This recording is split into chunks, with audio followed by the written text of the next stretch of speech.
Hello, friends. My name is Dane Miller. And I am Niall Spain. And welcome to the 100th episode of Fuck Buddies.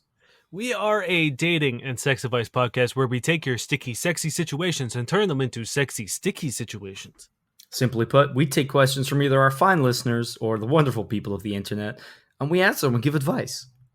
And just for, to throw it back, do a little way back playback, I have Oliver in the closet with me. Hell yeah. So if you hear this gentle rumblings or, the sounds of claws touching random surfaces, that's Oliver scratching at things. Do you hear that? No? There's no fizzing? Not really? Okay, well, I had sparkling wine because my girlfriend surprised me with a little mini bottle for episode 100. But I popped it too soon because I thought I was waiting on you, and then all the bubbles died down. So, imagine, hold on. There we go, celebration! Yay! I'm going to kick us off with a little sex writing. Okay. Oh, and I'm gonna start and finish us with some sex writing today. Now, are you saying that this sex writing is so good that you're going to finish us with it? Yes, I am. Okay. This is Smilla's Sense of Sorrow by Peter Hoag. Are you comfy? I know you don't usually get comfortable this early. You're usually in extreme discomfort for the whole podcast. I usually have my nail board out and got my nipples hooked up to the clamps. But yeah, you know what? I'm comfy for this one. This is episode 100, so I figured I would treat myself. All right. Standing in the middle of the bedroom, we take off each other's clothes. He has a light, fumbling brutality, which several times make me think that this time it'll cost me my sanity. In our dawning mutual intimacy, I induce him to open the little slit in the head of his penis so I can put my clitoris inside and fuck him. What?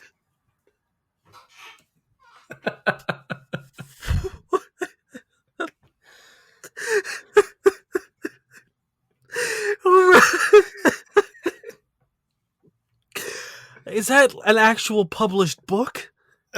Yeah, it must be. I mean, we've joked for years now, I think, that the people writing these things have never had sex. But this lets us realize that we've never had sex. Not real sex? Yeah, this is a 1992 novel by a Danish author. I hope that's a translation error.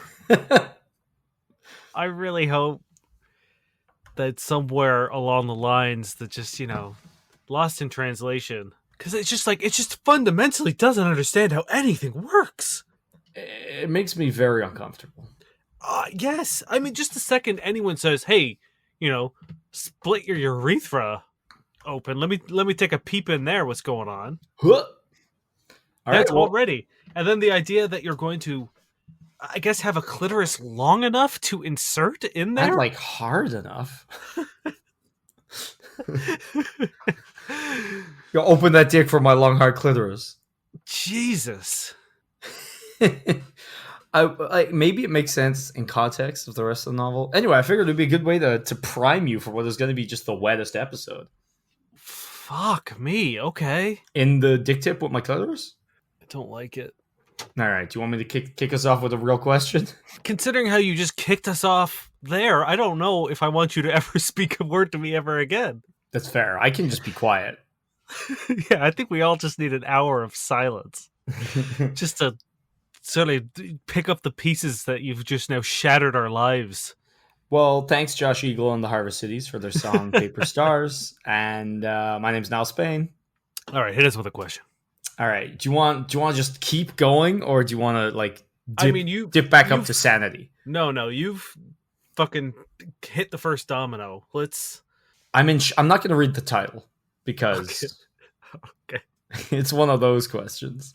Sure. It's also a little long, but I'm in shock right now, so I'm sorry if this doesn't make sense. My girlfriend Sarah, fake name, throwaway account because she uses Reddit, and I have been together for 7 years and has been, in the best way, uneventful.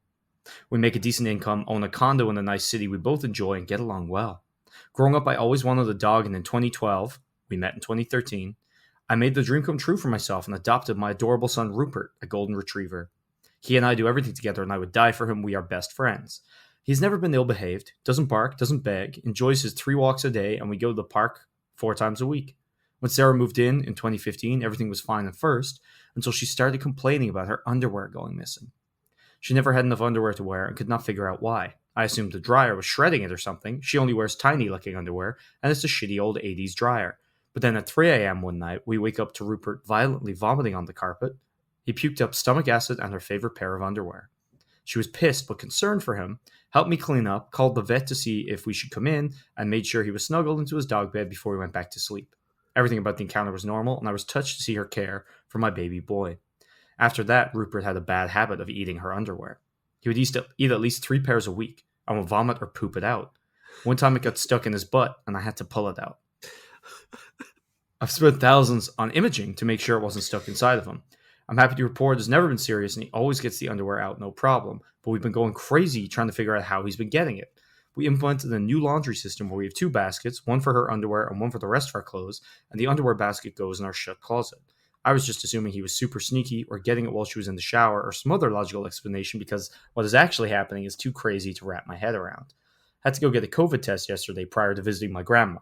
They require a printout, insurance card, and I stupidly left it in the house. So after saying bye, I was gone for 10 minutes before I turned around and ran back in to get it. When I walked in, she was dangling her thong from her finger over Rupert, who was drooling and wagging his tail. I obviously freaked the fuck out and asked her what she was doing. She started crying immediately and began apologizing.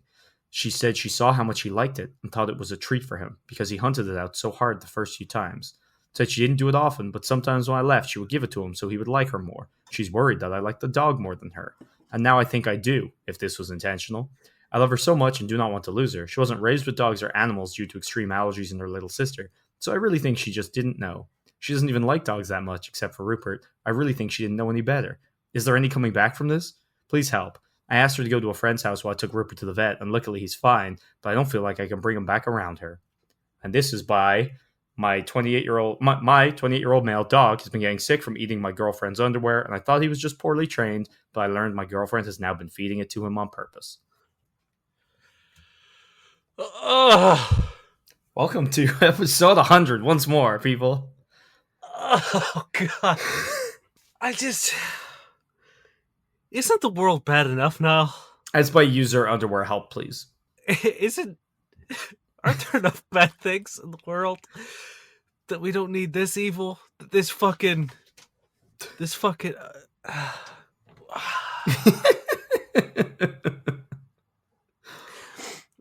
So, okay, let's. Are you crying? I don't know what I don't know what's happening to me. Okay, we're gonna answer this. Let's answer this. I'm waiting for you, man. If you believe that she wasn't doing this maliciously to kill your dog, then you can chalk it up to, I guess, her just being an idiot. No, you can't. I'm sorry. I'm cutting in. I'm busting in. Even if she was somehow ignorant and stupid enough to think that feeding a dog underwear wasn't gonna, injure them, she probably fucking should have gotten the picture after, one, you implement an entire system so that he can no longer get said underwear. And 2, you spent thousands on imaging to make sure there was no underwear stuck in his belly. Like, those things alone should have been enough to change their mind, and it didn't. So yeah. The idiot excuse is gone. I mean, unless she's just that much of an idiot. Then I don't think I don't think you're legally able to date her then. Yeah, I mean, like, this thing is like, if I did something and I was like, oh, Fred, that's the name of my girlfriend's cat, and I was, I don't even know what it, like, dental floss or something. I was like, oh, Fred really likes to play with that, and then he likes to eat it afterwards. Mm-hmm. And then, it gets all tangled in his intestines, and he has a very terrible poop. Yeah, and then you have to, like, pull it out inch by inch from his poor butthole. Yeah, it's like, to see the distress caused by my actions, I don't think I would then be like, oh, he had a great time, and therefore I should keep doing this. Let alone, even if you manage to avoid the dog's discomfort, and that you'd see your girlfriend be quite upset probably about it, especially if she had to bring him to the vet and spend a bunch of money. Like, the monetary cost alone, even if it wasn't bad for him, even if your partner wasn't upset, you would probably have the wherewithal to be like, oh shit, maybe I shouldn't do that. Maybe I should invest in real treats for this dog. It's one of those things where, like, I would get it. I mean, I've had nightmares where whether it was like my parents or a partner or a friend or whatever has done something like even something as simple as like letting Oliver out. Mm-hmm. You know what I mean? And me like losing my mind and being so angry about it. I I would have a very very hard time ever respecting or, calming down around someone who intentionally was doing harm to Mm-hmm. my pet because like as smart as some animals are, they're still like idiots. You know what I mean? Like Yeah. they're little fuzzy idiots, and Mm-hmm. like if they're like they don't really like they don't really know that like eating underwear is bad for them. It's like yeah, he throws it up, but like dog would eat an entire box of chocolates. No, And yeah, that will kill him. You know what I 100%. mean? It's Yeah. like dogs don't have that sort of like mental capacity to be like, oh hey, the last time I did this, I threw up everywhere. Mhm. They're just like, hey, this was fun. Let's do it again. Yeah. Also, dogs are very eager to please, right? So if they know you're having a good time feeding them, Hmm. they're happy to do it. Yeah. They're I trusting and they're too pure for this world. And you're feeding them fucking loin fabric. yeah, yes. This is so like I get like from this guy's point of view, I don't know if I would be able to continue to date someone So who my like fear is that she lied when confronted about everything except for the grain of truth, which was you like the dog more than me. and you thought this was like just her trying to kill the She's trying thing. to kill the fucking dog because you like the dog more than me doesn't really check out with I'm trying to make the dog like me by feeding a fucking underwear. Yeah, I but think you they think got that caught in a like lie, and while rambling, they did let through the one thing of truth, and that's that they don't like this dog and they feel threatened by it. I say run. yeah, I mean, here's the thing: is like, yes, I don't think I would be able to continue to date someone who's done this because what what if it's just sort of like she's drunk and she's like one last time, even like if we're gonna go under like what she said is the truth, Hmm. if she's like hammered, or you're away on vacation or something and she has a bunch of friends over and she's like, hey guys, you want to see like a fun trick that my dog does, like my dog likes eating underwear, blah blah blah, and does it, or like one of her stupid drunk friends does it. Hmm. You know what I mean? It's like it's just a ticking time bomb before one of these things actually kills this poor dog. Yeah. um and then it's like partly your fault for like seeing the issue and not getting out of there. Yeah, well, like the way I see it is like if you want to err on the most positive side and believe this person, I think they're too dumb to date. Like if they legitimately don't understand in the first place and then continue to not understand when you've gone to the vet, when you've been worried, when you've implemented this system, they are too stupid for you to date. Like you cannot have a life with someone who does not get basic shit like that. Yeah. Like there's just no way. And if you go on the worst side of things where she's actively trying to harm your dog, that's pretty much irredeemable. Either way, no, there is no way back from this. You get the fuck out of there. Yeah. Yeah, I mean, I agree. I think you have to just be like, hey, you cross the line, and if you like you said, like if you haven't been able to figure out that like me taking to the vet every time this fucking happens, Mm-hmm. that it's not a good idea, then I can't trust you to be around. Like, what happens if they have kids? Yeah, what happened? Like that's the thing. Kids are a lot harder to take care of than a dog. Yeah, Like a lot harder. What like even just like basic day-to-day shit. Like what kind of decision making does this person have if they can't yeah, handle basic shit like this? It's like it's literally not worth being. It doesn't matter how amazing they are. You literally cannot be in a relationship with somebody like this. yeah. If you Even can't again, trust them to like, you know, keep the things that are dependent on them alive, mhm. yes, yeah, you got to get out of there. Yeah, and like in the most basic fashion as well. No, This poor right. pupper. Yeah, I'm so Rupert, glad he's okay. we're here for you, Rupert. I love golden retrievers. That was my No, first they're dog. like the happiest boys.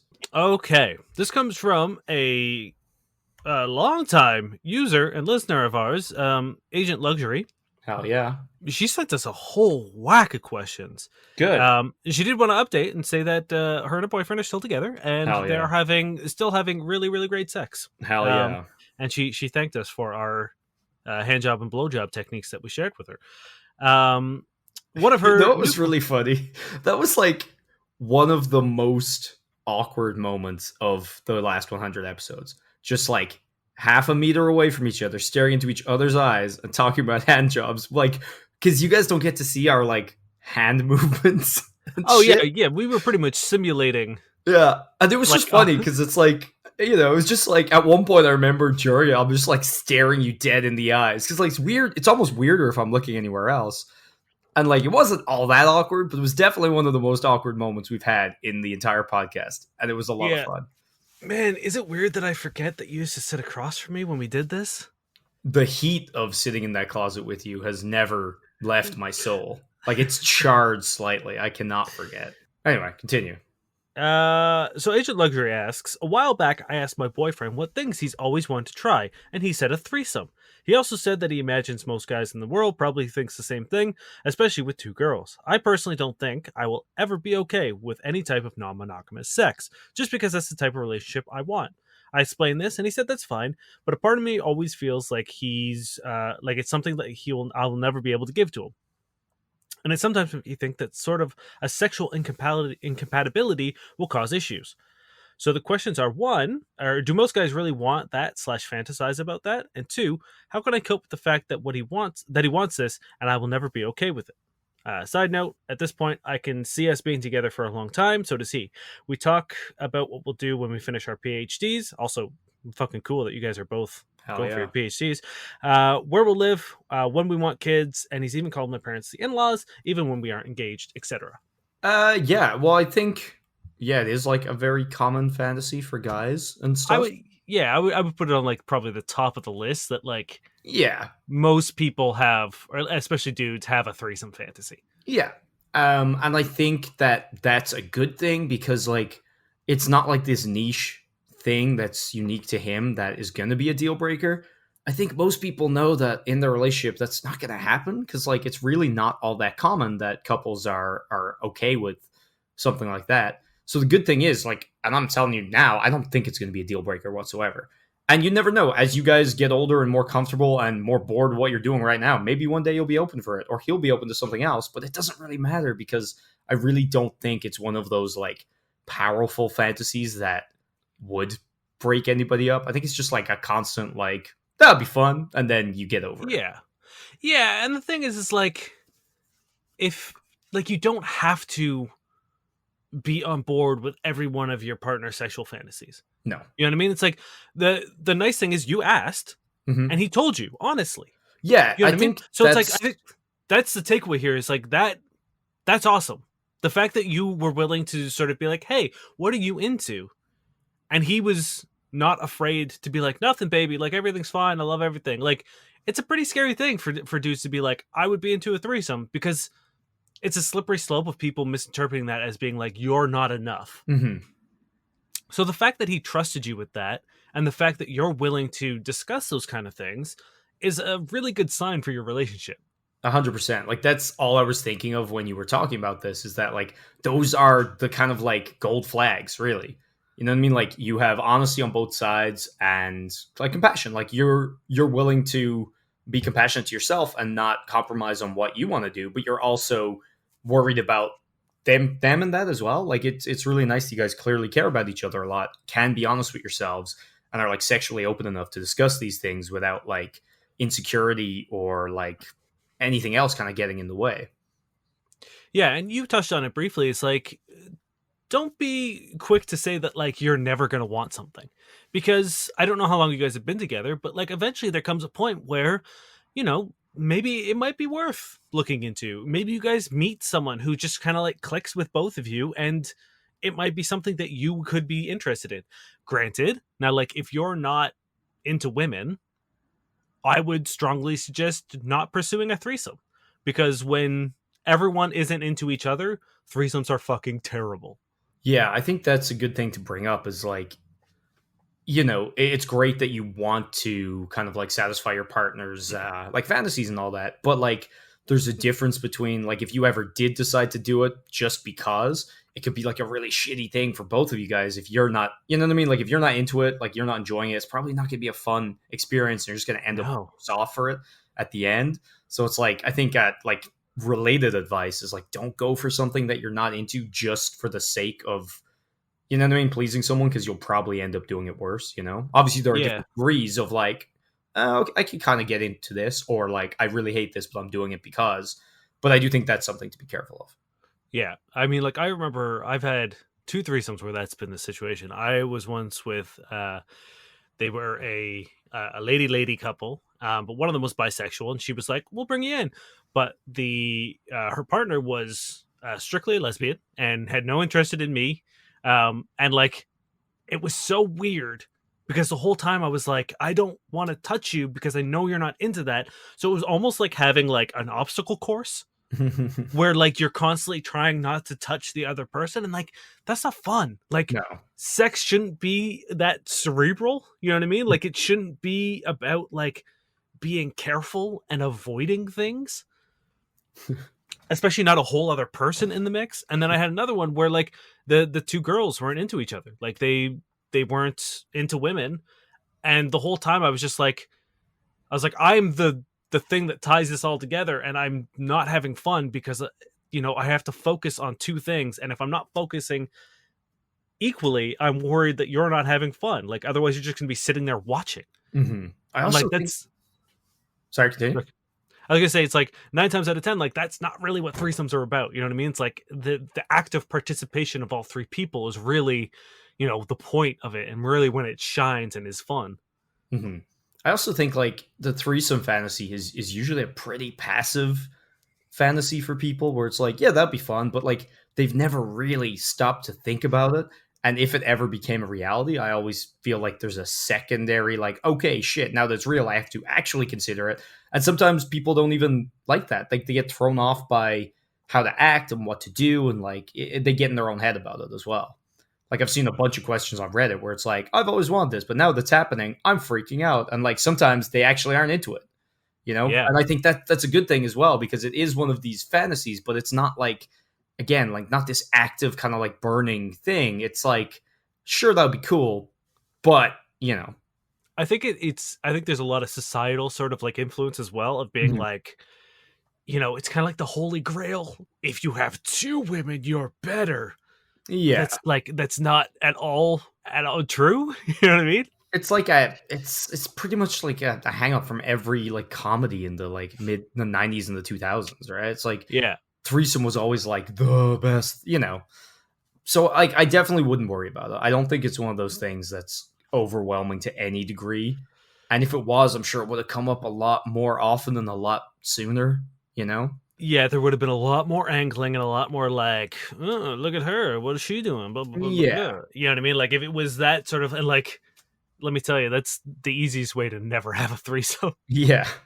So yeah, again, if that hasn't been the case so far, I would just be happy that you guys can be honest and open with each other, and like you guys sound like one killing it, hell yeah for the PhDs, two like comfortable and confident, and I love the fact that you guys seem to have a really good relationship, and I wouldn't let this bother you. And if you ever change your mind, if in the future you decide to do it, it's great because you've opened the doors. You can always turn around and be like, hey, back in the day you said whatever, I'm interested, and also you don't have to do that either, which is great. So Yeah, I I don't think see. anyone would be like, "Oh, now you want a threesome?" You know what I mean? Yeah, it's like once you've broached the topic, it's so much easier to like bring it back up again. But also, it sounds cool that you've talked. You know your position. He seems cool with it. It all sounds good and healthy, and I wouldn't worry about it. Do you want to do your user questions? Since I had to remind you. Yeah, because I'll probably forget. All right, so this is by the simply named Agent Kate.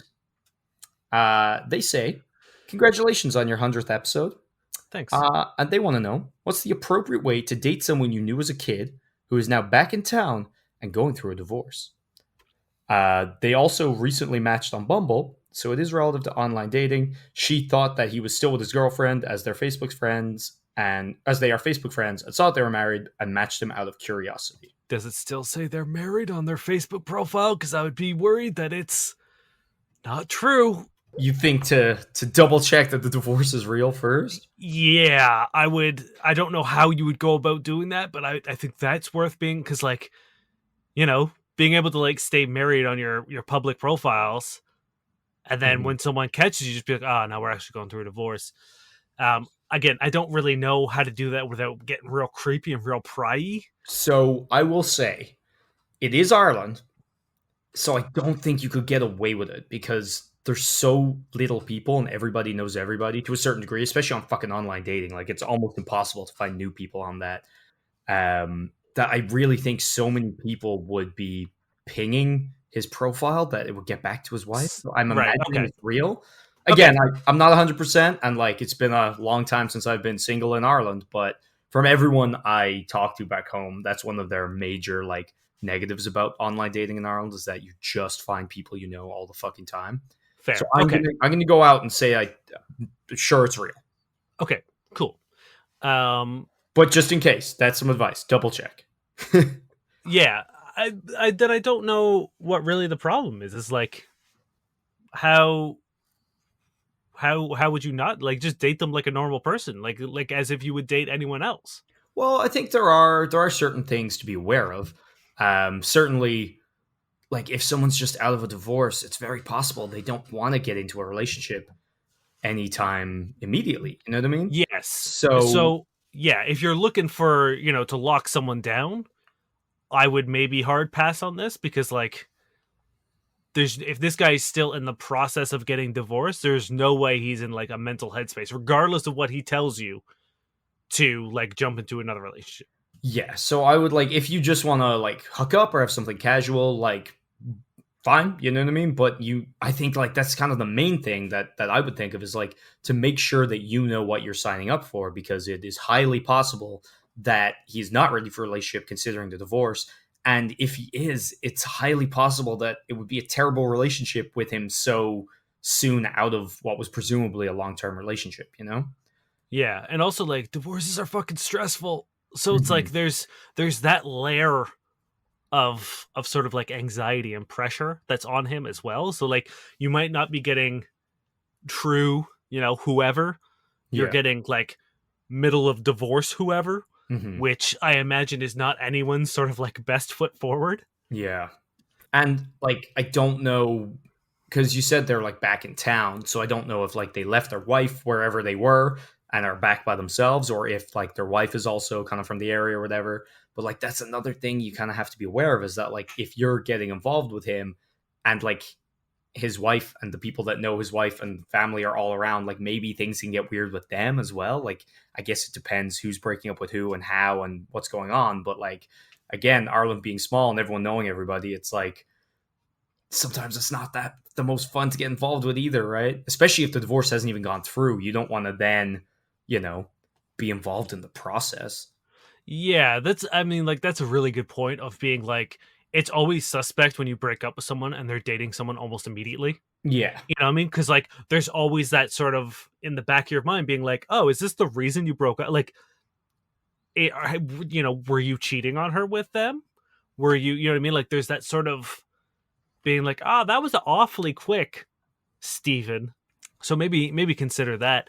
It's tough because like I'm trying to think of the way like in Toronto, I don't think it would mean fucking shit or like any big city. I don't Hmm. think it would mean anything. Like I totally get the sort of allure of like, if there was a cute girl from high school and I was single and then she had been like locked down for the entire time and all of a sudden, she was single and available and if I was too, I totally get like that allure of being like, damn, I've kind of wanted to hook up with you since high school Hmm.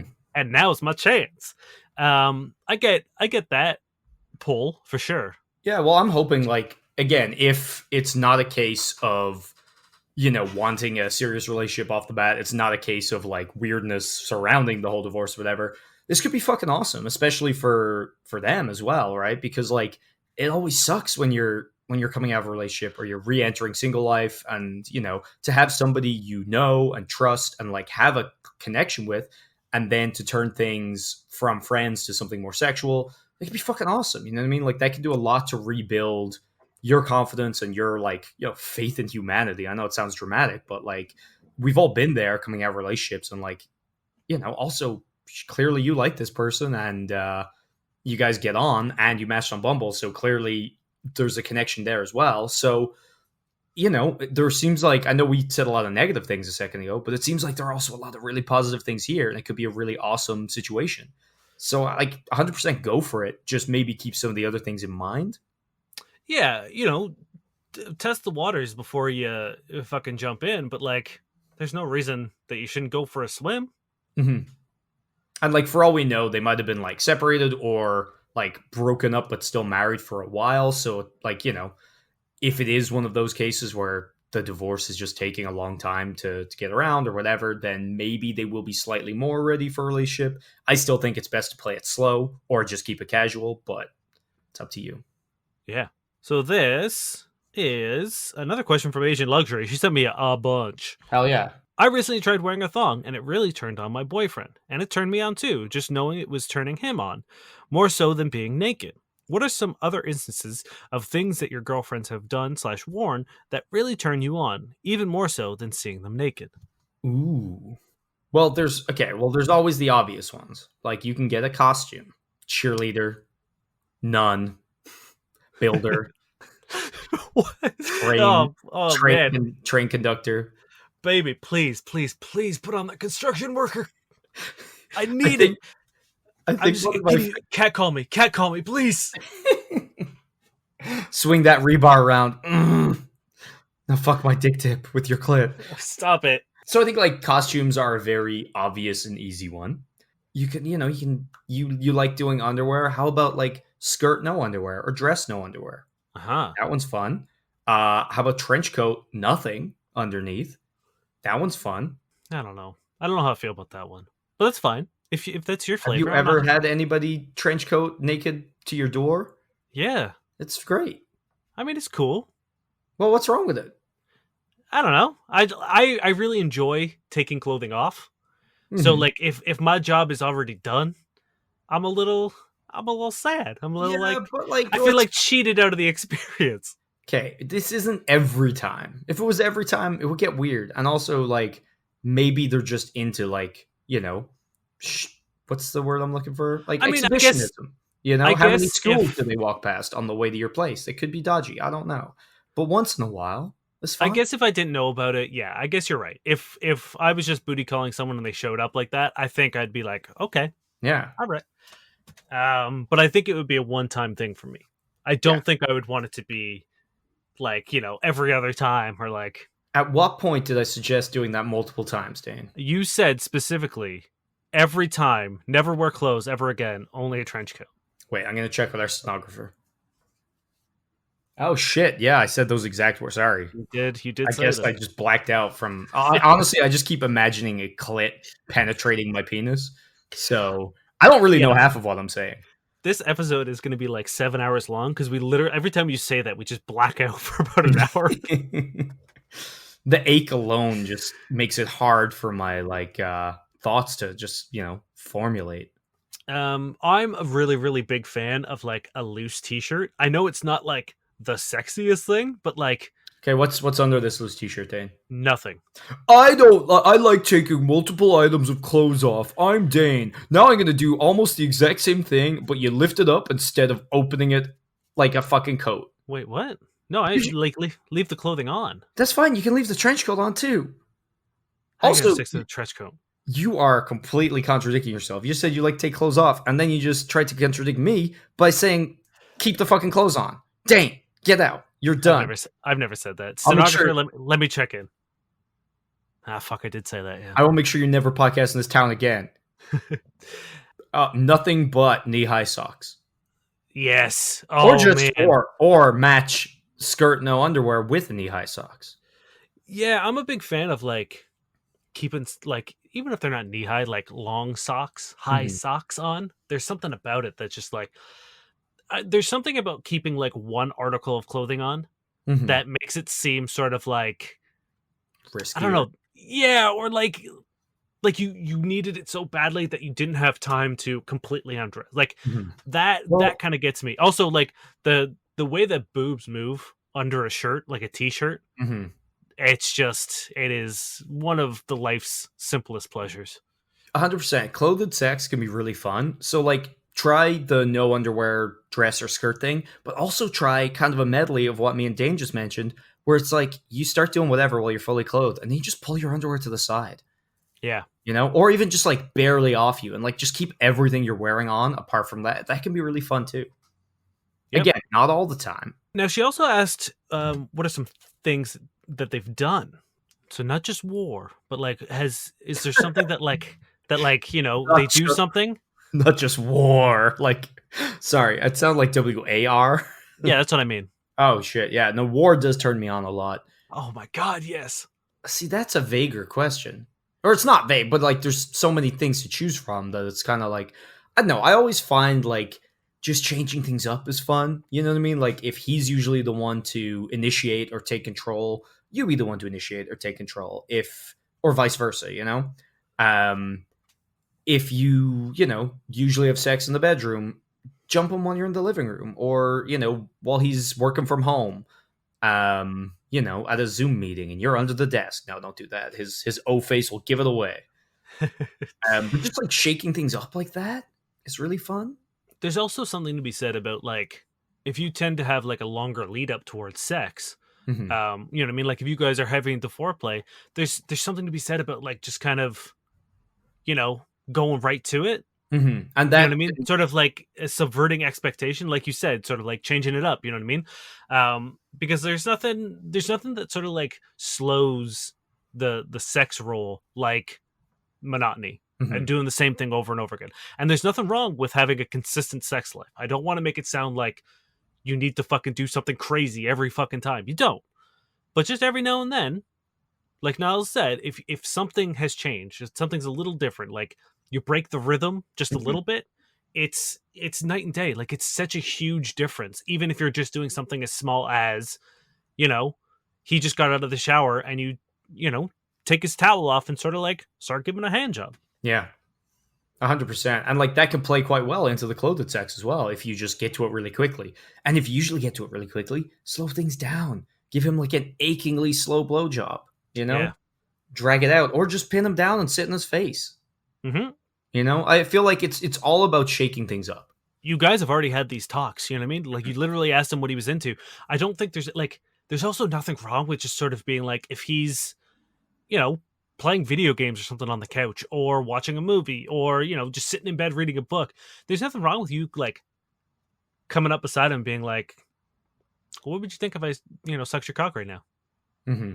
And like that sort of like that jarring sort of It's like breaking the expectation of being like, oh, he thinks you might just be coming over to sit beside him or like kiss him on the cheek or whatever. And like to hit him with that, like that overtly sexual offer is mhm. going to blow his mind. Have you tried spreading his dick tip and putting your clit inside?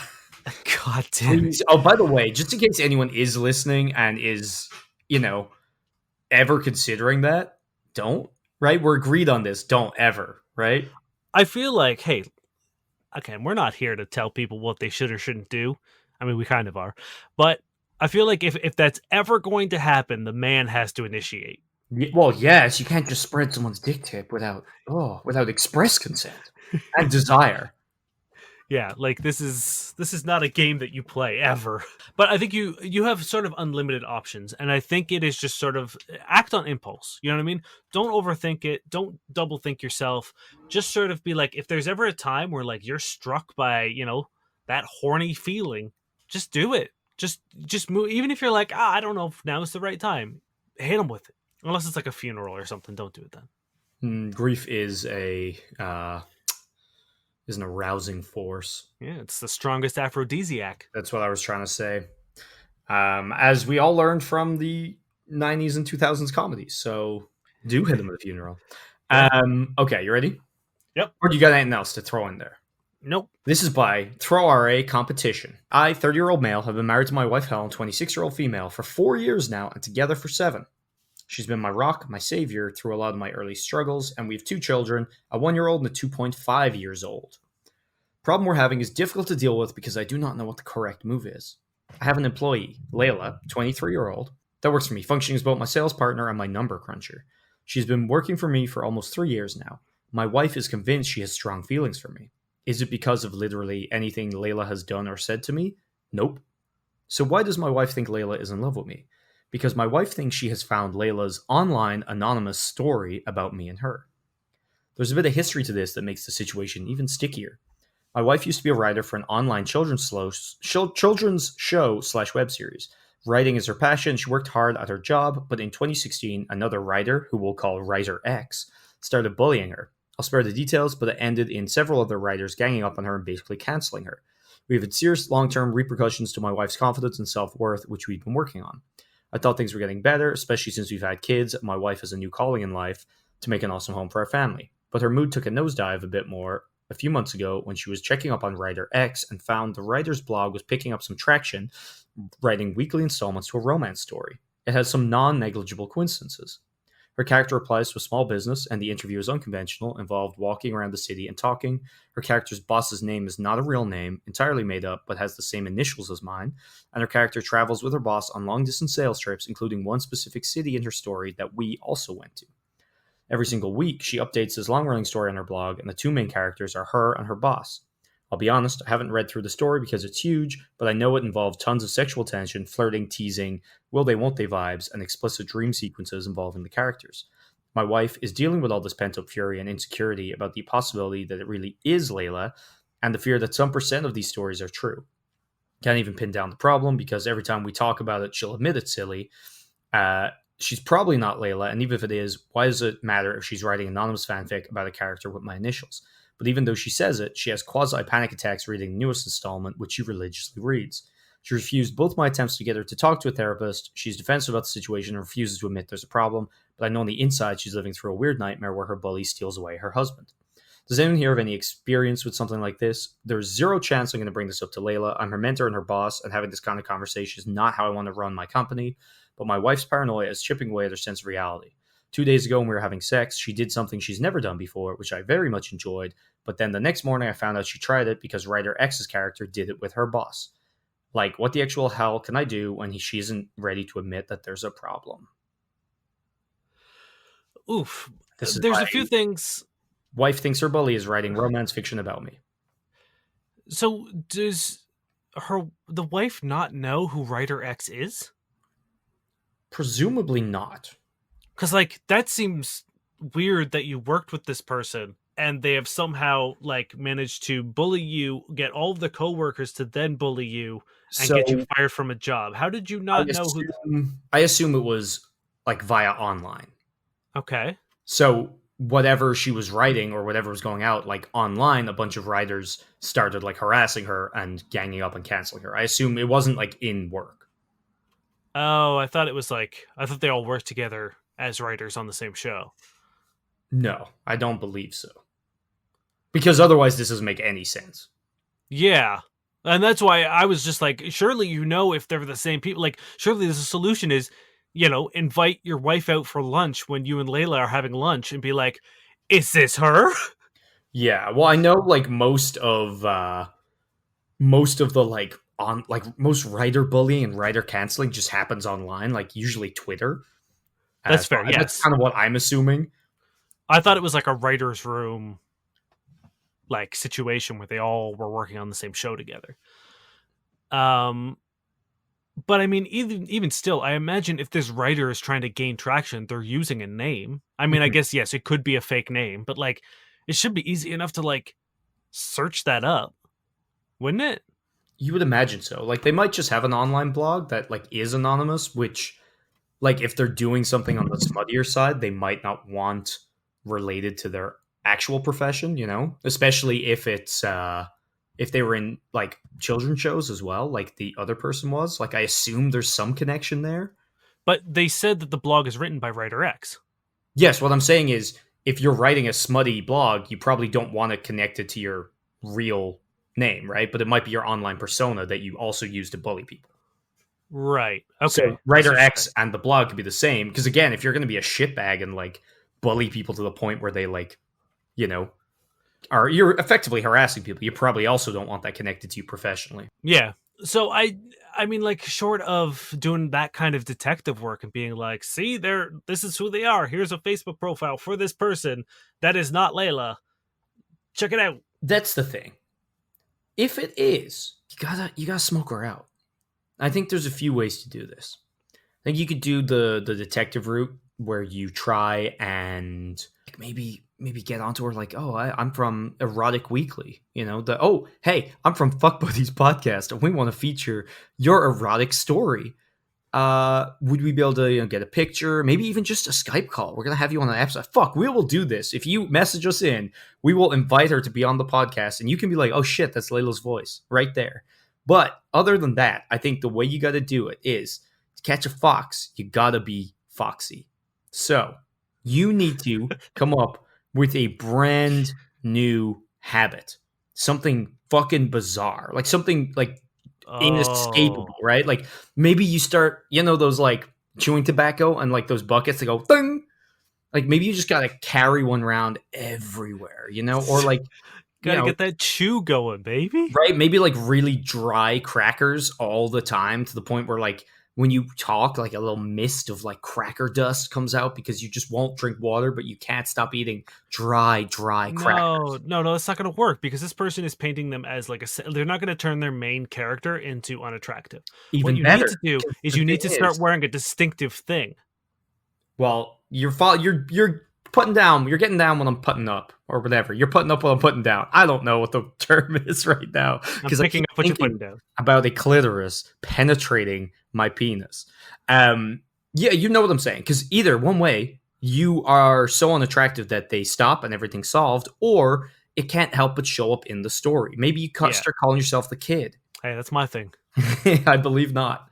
And I feel like if you do something like this and it shows up, like, oh shit. Maybe like mention that you guys have like a big trip to a certain city. Mm-hmm. You know what I mean? And like really lay on that, like, about the hotel and about like, you know what I mean? Be real suggestive about this trip. But obviously, like, just in case it's not, don't be creepy about it. But like pepper down enough like really juicy details that if they make their, same idea. If like all of a sudden there's like this big trip on the horizon and the main character, this character in the blog is going to make her big move. Great. Okay, cool. Alternatively, I think it's a great idea. Like when you said do a Skype, message her on Twitter and be like, "Hey, I'm a writer for this magazine. Mm-hmm. We'd love to, like, your blog is picking up traction. We'd love to interview her. Get her on a Skype call. Look at her, you know what I mean? Mm-hmm. And be like, or even just like, even if she only wants to do voice or whatever, or ask if she can send a picture because you want to put it on your article, or even just ask her question, be like, oh, like, where do you live? What city do you live in? Blah, blah, blah, blah, blah. Because like the thing about this person as well, right? Like if you slip them details that start to become details about you that they can safely use, they will use them. Because why else would you start to put things from real life, like your interview and like the initials and the city? Like the person wants to be able to say it's you and feels like they can't. So as much of you as they can put in, they're going to. So if you give them safe ways to do it, they will. And that's an easy way to prove that, if all of a sudden her character starts just having chewing tobacco everywhere, that's a pretty dead giveaway. The likelihood of this Twitter bully living in the same city as you, finding where your husband works, getting a job with them, simply, and then writing a blog in hopes that you see it, simply to like destroy your poor wife's life, is far-fetched. I'm not saying it's impossible, but it's the next best thing to impossible. It's pretty unlikely, unless this is some like Gone Girl level shit, which again could happen. But I think like the focus should be on your wife, and the focus should be getting her to talk to you and getting her help. And whether that is something where it's like maybe you just block the blog. Yeah. And I know that seems a bit manipulative to like maybe get on her computer or her phone or whatever and like block it. You know what I mean? Or suggest that she stops reading it. Yeah. Be like, look, this is actively having a terrible effect on your mental health. You need to stop reading it. And if you need me to block it, I will. Like, I will put a password on that fucking site and make sure that you can't access it. Because like, we've all been there where like we know we shouldn't be looking at our ex's Instagram. But we do because we're fucking idiots. So it's like it's one thing to be like, oh, stop reading it, and the person being like, okay, I will, and then they won't. Yeah, because it's so easy to do, like literally just so easy. You type a few fucking things on a keyboard and it's there, and like it's hard to really appreciate what the damage it does as well. It's like if it was reaching out and touching a stove, no one would do it. But it's like it's hard to really pin down what it does. You just do it. You know what I mean? Like the curiosity and the ease far outweigh any possible consequences. But like this is one of those things where this is clearly clearly very bad for your wife. So it's like, maybe no ask to go to therapy, or you know what I mean? Maybe just put your foot down. You know what I mean? Like you're in a relationship and it's their health. If they were very ill and wouldn't go to the doctor, I'm sure you would really press the issue. And mental health is no different than physical illness. You really need to get her to go and talk to somebody. And offer to do it with her. Oh, Like, by this all is means. your relationship. You know Yeah. what I mean? It's like this is affecting you guys as a unit and as a couple. Mhm. Be like, hey, babe, let's go talk to someone about this. Also reassure that, like, even if this is in the wildest scenario, writer X is Layla, Mhm. you have no interest in her. Yeah. It's not like there isn't any sort of like, I kind of have feelings for Layla. There was none of that. Yeah. So tell her and be like, hey, even if this bizarre situation is happening, I love you. You're my wife, and nothing's going to change that. Yeah. No one's 100%. going to steal me away from you. So let's go talk about this. Let's get this under control. I'll go with you. But I like that, I think, is really the most important thing to do. Yeah, no, 100%. I think you need to lay that down. If you can try to pepper in some things, it's a little far fetched, but hey, why not? And yeah, now the thing is, Dan, what if the wife is writing it? Oh, now we're really going Gone Girl. Right? So you think the wife is trying to frame Layla? What? Oh, I didn't even think about that. Holy shit. Like, what if Mr. X never existed? What if Writer X was the wife? I like she how got fired? Writer X temporarily became Mr. X. I know. What if that whole situation? Maybe she got fired for another reason. Made up this fake account. Oh, man. She's jealous of Layla for whatever reason. We get jealous. That's fine. Mm-hmm. But is now trying to, like, who else has all the details of the trips? That's the thing, right? It's as likely that it's the wife as it is Layla. Oh man, this is. I don't know what to think about that. I'm sorry. I threw a wrench in the cogs, Yeah. the gears even. Because I mean, like, yeah, your wife knows all your details. Your wife knows, and it's like, why would she try a new thing? Yeah. Because she wrote it. She knew about it. Also, it's like, it seems really weird that you would hate this blog and be scared of it, and then do something like this, and like, it didn't even seem like they had an argument about it. Like, she just casually dropped it the next day that, like, oh, it's from the blog, right? Because you'd imagine, like, the only reason to do that would to be like, aha, you do like your dick being penetrated by a clit. Yeah, I don't know. I think, I mean, like, barring the sort of like peripheral insanity of these situations happening, get your poor wife some help. She's struggling, and you have to be sort of the one that guides her in the right direction. You know what you do? You tell your wife that you're going to do something only around Layla to see if it's her. But you do something different around Layla. So if the first thing comes up on the blog, you know it's your wife. If the second thing comes up, you know it's Layla. It's the business trip. You have to tell one that you're going to, like, we're going to Chicago. Mm-hmm. Tell Layla you're going to fucking Toronto. Idaho, yeah, Toronto, and then whatever one pops up in the blog. Yeah, like, do you fuck at a comedy show, or do you fuck covered in maple syrup? Yeah. Alternatively, like, this could be like, no, I was gonna say, like, could be like someone Layla knows, and it's just sort of stealing Layla's life. But even then, the chances of it being writer X bullying, oh boy. But no, 100% reassure her, therapy if possible, and then maybe try some sneaky shit. But the other two are way more important and realistic. Yeah. All right, are we giving it up now? We calling it? I think so. Are you ready for some Tinders though? Well, we'll do a few, yeah. All right. Well, thank you again, everyone who sent in some Tinders. I'm just gonna hit you with this one. This is Gemma. I'm not gonna be the girl you'll marry, but I'll be the girl you're thinking about 20 years from now while you engage in polite sex with your boring wife who fakes her orgasm to make you feel better about your receding hairline. Yikes. I was almost like, okay, I know what you're about, but like, you just attacked everything about your potential sexual partner. Right? Like, it'd be one thing to be like, oh, your future partner is going to be boring, to sort of like, boost her own ego, but to then be like, you're bad in bed and you're going to be ugly is Right? It's a little harsh. It's a little It's a shitty. it's a bold move. It went from funny to kind of just bitter. Yeah. Yeah, like it doesn't. I think she's trying to come off as like edgy, but Mhm. it just does come off as a little bit petty and like Yeah, also like insecure. right? It seems like they're probably going to be the boring wife faking an orgasm. Yeah, I'm giving it a 5. I'm gonna go low. I'm gonna say like a 3. This is Mila.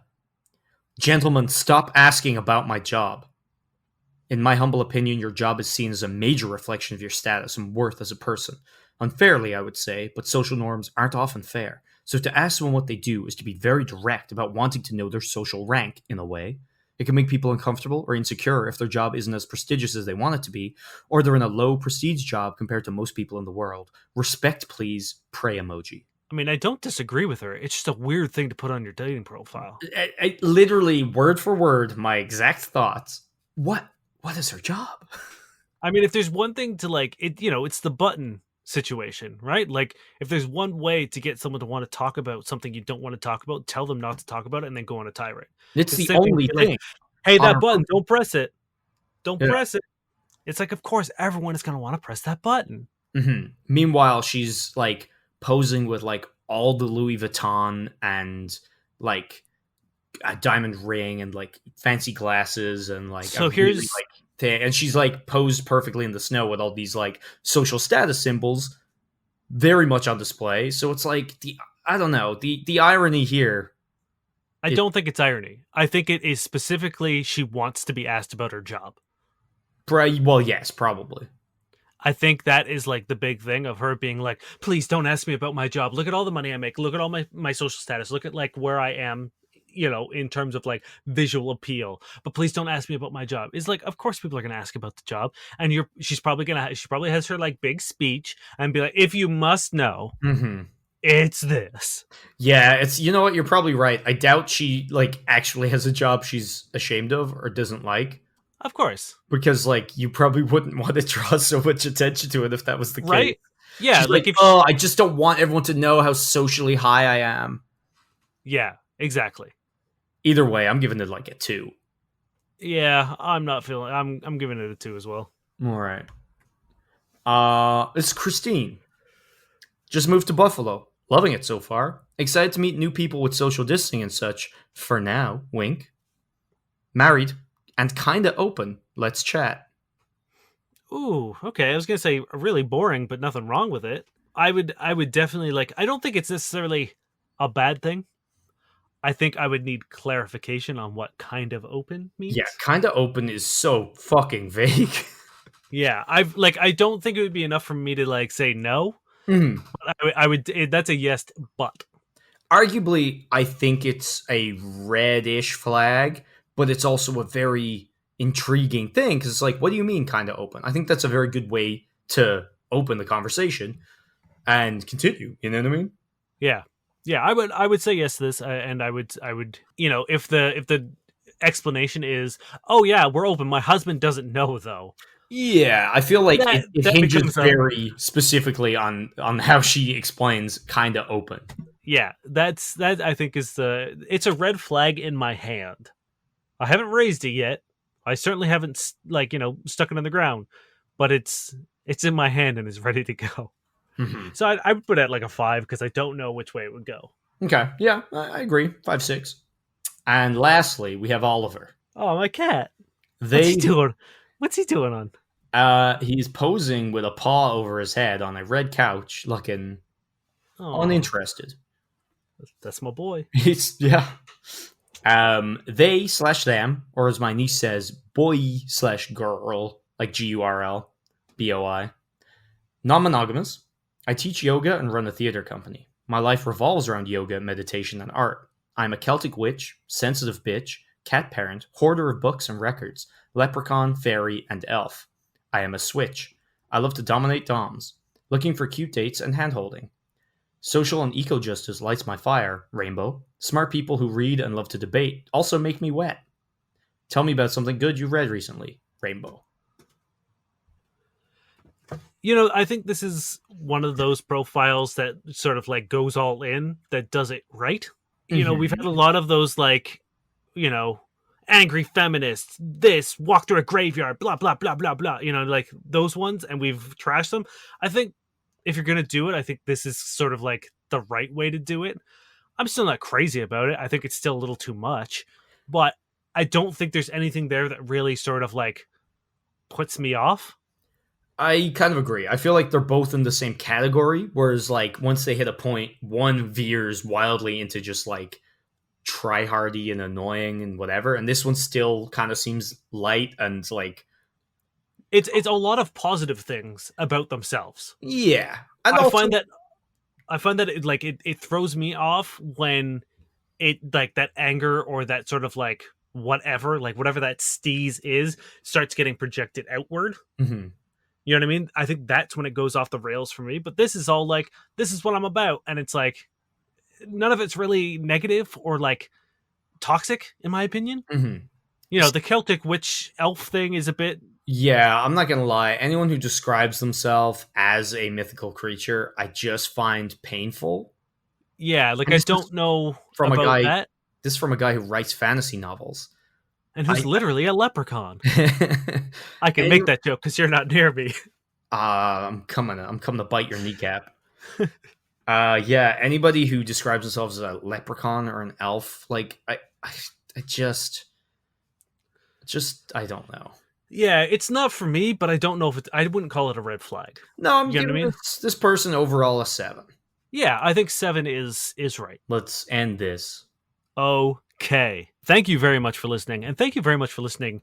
If you've been with us since the beginning, you're a fucking legend, and we love you. If you join midway through, if this is the first episode you're listening to, it doesn't matter. If you've listened to a few, if you listen to them all, we appreciate you, and you're the reason we're doing what we're doing, and it means the world to us that you guys listen to us and share us and ask us questions and are willing to be a part of sort of us doing what we can in the hopes that like we make the world a little better and we make sex a little better for everyone, and we hopefully make it a little safer for the people who are at risk. Yeah, no, I really appreciate like everyone again. If you've listened even to one or two, but especially everyone who's been here for 100, and many people who've who've sent us multiple questions or given us feedback or thanked us or anything. Like we've gotten some really really nice messages over the last 100 episodes, and every single one of them like makes my week. And this is the thing, it's like I really only need one.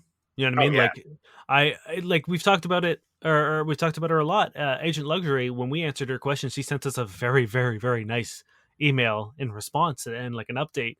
And that for me, I think it was like one of the first times we really got that kind of reaction from someone, and it was like, cool, this has been worth it. Yeah, like that's the thing. Even if it was just that, it would have been worth it already. Yeah. And like everyone we've interacted with through the podcast, with the like brief exception of people just messaging us to ask for sex, has been really super positive. And like everyone that we know of who listens, they're all really great people. And I think that's just such a compliment. You know what I mean? To see great people come and listen to your stuff, because what did we ever do to be worth you guys? And it's amazing. We really appreciate it. Yeah. So we say it every episode, but thank you very much for listening. We've done 100, and we're gonna try to do another 100. Wait, what? And yeah, man, we signed up for another 100. Oh man, I asked. Did you at least negotiate a better rate? I didn't. I didn't. I just sort of. They were like, "You want to do another 100?" I was like, "Yeah, let's do it." Are we doing a worse rate though? We're not doing worse. Okay, so we're still on $0. Yes, we're still at 0. We're not paying to do it. Yeah. Oh wait. What about the website? We're still paying for that, right? Yeah, we're still paying for that. Okay, no, it's fine. We'll hustle something else on the side. We'll figure something out. Yeah, no, 100%. We're not stopping this anytime soon, as far as I'm aware, and we still haven't missed one. So fucking congrats to us. Yeah, we even went on fucking vacation and didn't miss a fucking episode. Yeah, we've done dumb things like record multiple in one day and then just go loopy from 1, heat exhaustion, 2, whiskey, and 3, just I don't know. Recording a podcast can take it out of you sometimes. Yeah. So thank you again for the bottom of our hearts. Thank you so much. And thank you, Dane. Thank you for doing all the the editing and stitching everything together. Always have it up on time. It always sounds great. And you're the fucking best host a man could, or co-host anyone could ever ask for. Well, and likewise, thank you for doing all the social media stuff because I sure as fuck don't have the patience for it. Well, I try. All right. Thank you, Josh Eagle and the Harvest Cities for Song Paper Stars. And thank you for kicking off our episodes every day or not every day, but every 100 episode. Yeah, it's 100 episodes with that sweet, sweet vocal man. It's fucking great tune. All right, do you have... I'm hesitant to ask if you have another sex writing because you did say you had one. I do. Don't worry. I came in heavier than I'm going to leave. Okay. I don't know if you can come any heavier than it was. And I mean that because I was so aroused by it. I came so heavily. You didn't have to say it again? You didn't respond. I don't know. This is The Castle in the Forest by Norman Mailer. So Clara turned head to foot and put her most unmentionable part down on his hard breathing nose and mouth and took his old battering ram into her lips. Uncle was now soft as a coil of excrement. She sucked on him nonetheless, with an avidity that could only come from the evil one, that she knew. From there the impulse had come, so now they both had their heads at the wrong end, and the evil one was there. He had never been so close before. You know what I think I'm going to start doing? I think I'm going to start posting Instagram videos of my face when you read these. You didn't like that Uncle was soft as a coil of excrement? Yeah, that when she was putting his dick in her mouth, she was like, hey, this is kind of like a turd.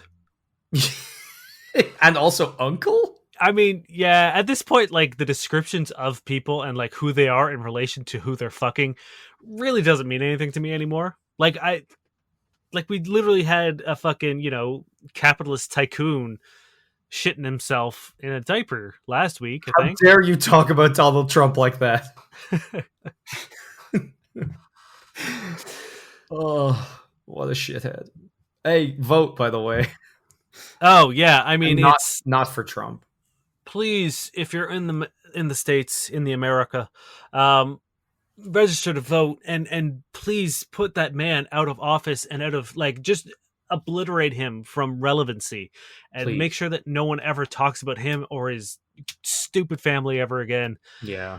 I know it's not the best choice, that you're stuck with, but like it's an easy one. It should be at least. That's the thing. It's like it's such an easy choice. So please figure out what you need to do to vote safely, to vote securely. Look up don't wait until the last minute to see what you got to do. I know there's a lot of advanced polling and shit like that. So like if you can do it ahead of time, please do it. We need you to, because we really want to go back into your beautiful country and meet all you beautiful faces. I miss all my American friends. I know. I miss them, and I'm worried about them, and I'm worried about anyone who's listening in the States. Our hearts go out to you. Again, I can't tell you how much we love your country, and literally every memory I have of being in the States is incredible. Mm-hmm. And that's including the time I was so fucking alcohol poisoned that I had to get off the fucking like A train 7 times. Just vomit in the bin. to throw up in a trash can. Like, I look back at that fondly. That's how much I love your country.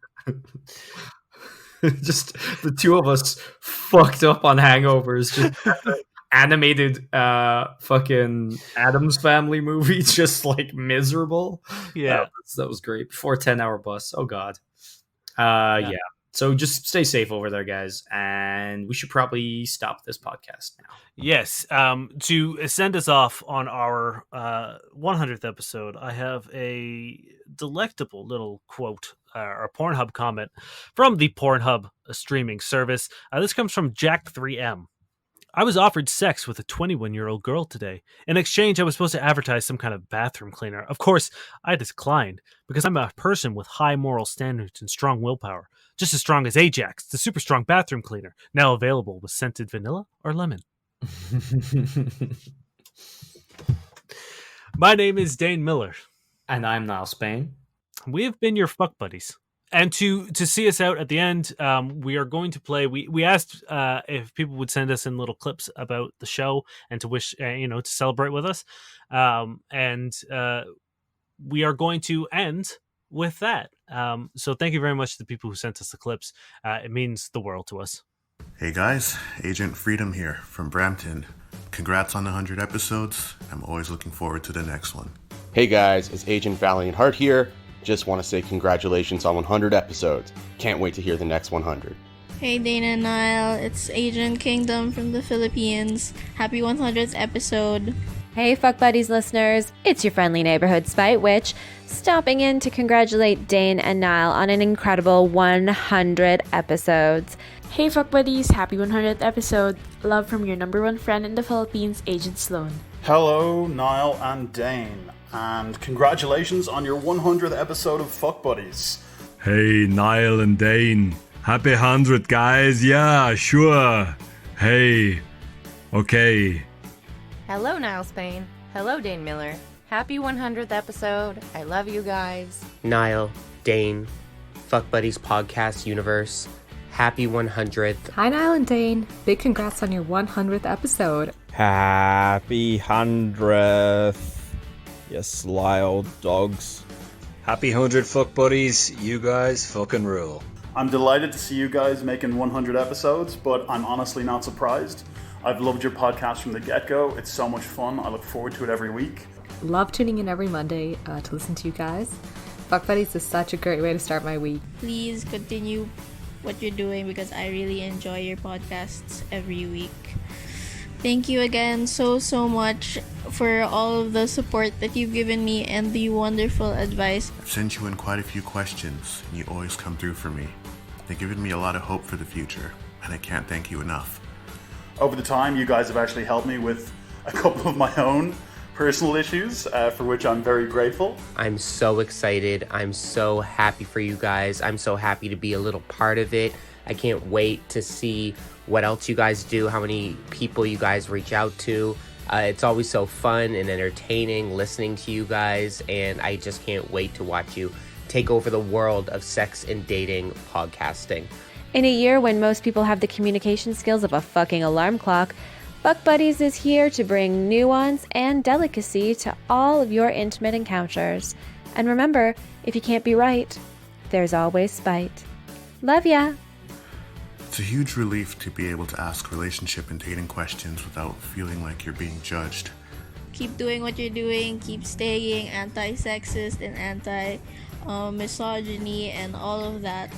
I'm so delighted to see you guys out there being positive role models for men in today's dating world. As you know, I've worked with young people and teenagers and young men for years, and I've seen the problems that incel culture and pickup artistry have had on our generation, and it's just so great to see you guys out there offering such a good alternative in a way that's really accessible. And honestly, it's something I would recommend to any young men who are trying to find their way in the dating world today. I love you both, and I'll say it again just in case it didn't come through the first time. Happy 100th episode. Woo! Here's looking forward to 100 more. Love you both. More power and here's to 100 more. You guys are the best. Love you so much and congratulations. Happy 100. I wish you guys all the best, and here's to 100 more.